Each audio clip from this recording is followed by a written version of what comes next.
Do you ever find yourself going out and always feeling you have to be around your friends, you have to be surrounded by some type of stimulation?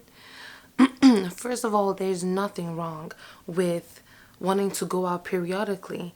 The only problem is when you're using it as a distraction to run away from your problems or run away from dealing with things that kind of worry you or bug you.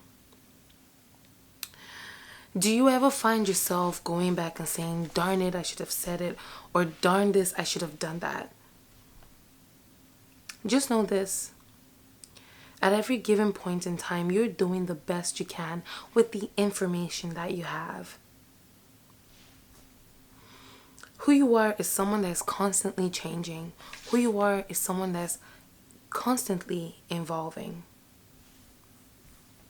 It is important to learn to be alone or do activities alone because, like I said, who you are is someone that's constantly changing and constantly evolving.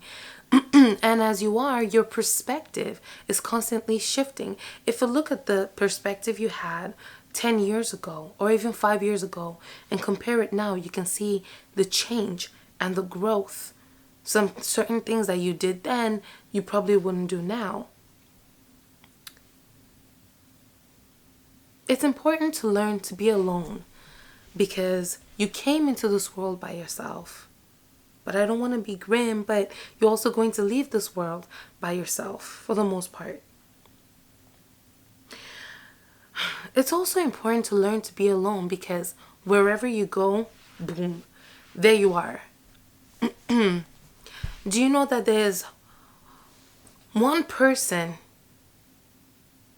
that has been with you from the day you were born till the day you die and beyond?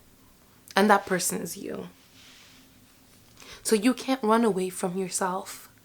Most of the times when we have like bad experiences or experiences that we're not comfortable with or even traumas, we like to sweep it under the carpet, tap the dust and move on. But when we do that, when we sweep it under the carpet, it still lingers around. It still lingers in our subconscious. And do you know that 95% of the things that we do it subconsciously?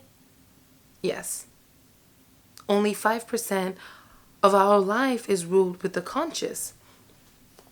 So you can see how that can be a problem when you constantly sweep these experiences and sweep these traumas under the carpet. When you feel scared to be alone, when you rather go for happy hour every day of the week or even during weekends than to spend time trying to deal with it, trying to find out why your relationships or your life is somehow not enjoyable. If you constantly use people as a distraction from your own self, chances are that you're really suffering in your relationships and you have some serious issues in your relationships.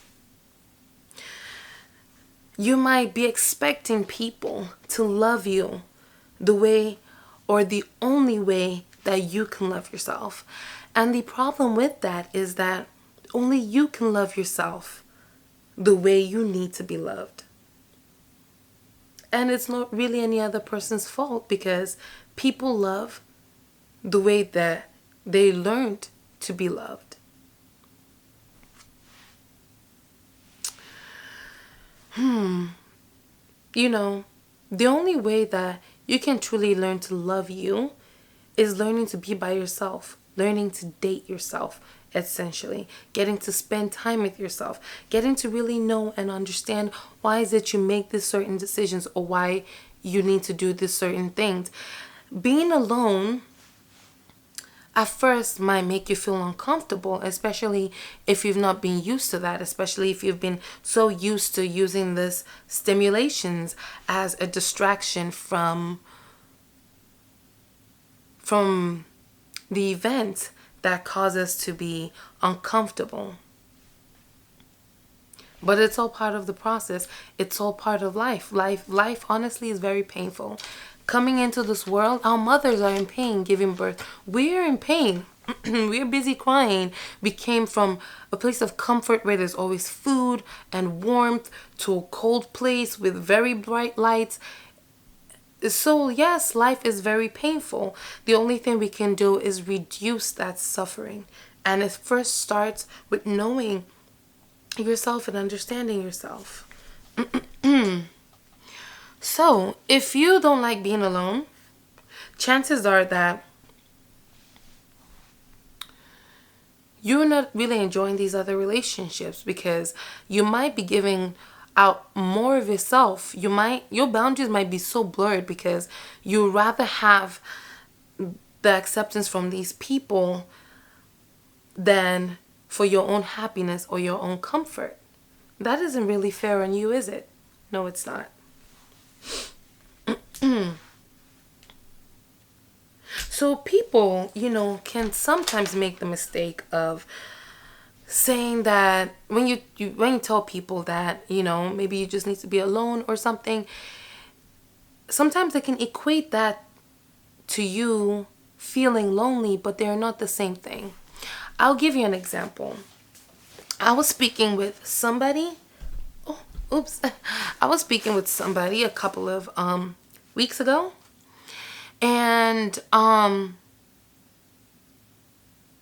was kind of shopping or running some certain errands by myself, and this person was like, "Wow, you must be so lonely." And I was just like, I just chuckled because I do enjoy shopping by myself. I do enjoy running errands by myself. And of course, I do enjoy it with my friend as well. It's almost like there's this certain balance. So now I'm going to explain the differences in feeling lonely and being alone, or engaging in activities alone. So when you're lonely, you can be surrounded by a million people, but yet you feel there's this separation. You feel this misunderstanding from them. You may smile, you may try and act happy, but there's this certain void that is there. You have this certain type of void. And honestly, it's one of the most painful things that a human could ever experience. And there's also being alone or engaging in activities alone. This is when you enjoy doing so, it can be awesome because you realize that you are the life of the party. Yes, your party. So you can do whatever it is you want. You can be whatever it is that you want, or whoever you want. You can genuinely enjoy your own company, genuinely discover your perspectives, go back on previous experiences. A lot of times we go like, darn it, or I shouldn't have done this, or I shouldn't have done that. Why did I do this when I was 16 years old? Why did I do this when I was 4 years old? Why did I burp when I was 10 years old? We go back judging all these things that we have done in the past. And if we were to go back to that exact same time, chances are we would have done the exact same thing, because there's no such thing as a mistake. You learn from it. There is no wasted lesson. As you grow, you learn about cause and effect. So when you go back in the past and you learn from those mistakes and you accept them, and you accept that you're not a perfect person and that you make mistakes, and that is okay, but you're doing the best that you can, there's nothing more liberating than that. There's absolutely nothing more liberating than that. Just that sense of freedom where it feels like you are the cake, and these relationships you have with these other people are just the cherry on top. But it doesn't take away who you are or what you are, essentially. Whether they're there or not, you can still be or feel that same way, which can be very interesting. And people like to be around people like attracts like energy attracts like energy. So when you're very happy and when you love yourself, it shows from the glow inside out when you love yourself. And people can't help but be drawn to that because we're essentially pack animals. And we're subconsciously always trying to seek out the leader in other people and the leader within ourselves. So when you're just enjoying being happy, when you're just enjoying being in this happy state where you enjoy yourself and genuinely love and enjoy your company, people see that and people are kind of drawn to that. And it's almost like even when you fall in love, the person is in love with how you love yourself. So the person is saying to themselves or saying to you, or even feeling that, they might not have to say it, but they'll be in love with the way you love yourself. In that case, we're not constantly looking to fill that void, because that is just a rabbit hole that you don't want to find yourself in it. So that's okay. If you've been doing this, it happens. I'm sure like we've all done this from time to time. Like we're only human. And if you want to learn to enjoy yourself and enjoy your own company, first things first is start dating yourself.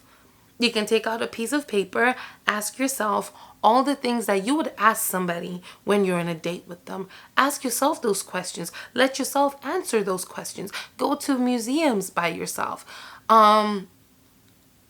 Do activities that you enjoy by yourself, and you can see how much you would learn to appreciate it also when you do it with other people, because you have these two different experiences and these two different perspectives, and it's just kind of living life at a whole. So guys, thank you so much for listening. Let me know your thoughts about loneliness and being alone, or share your stories about feeling alone or things you enjoy doing alone. Leave it in the comments. Thank you so much for watching. Peace and love. Namaste. Bye.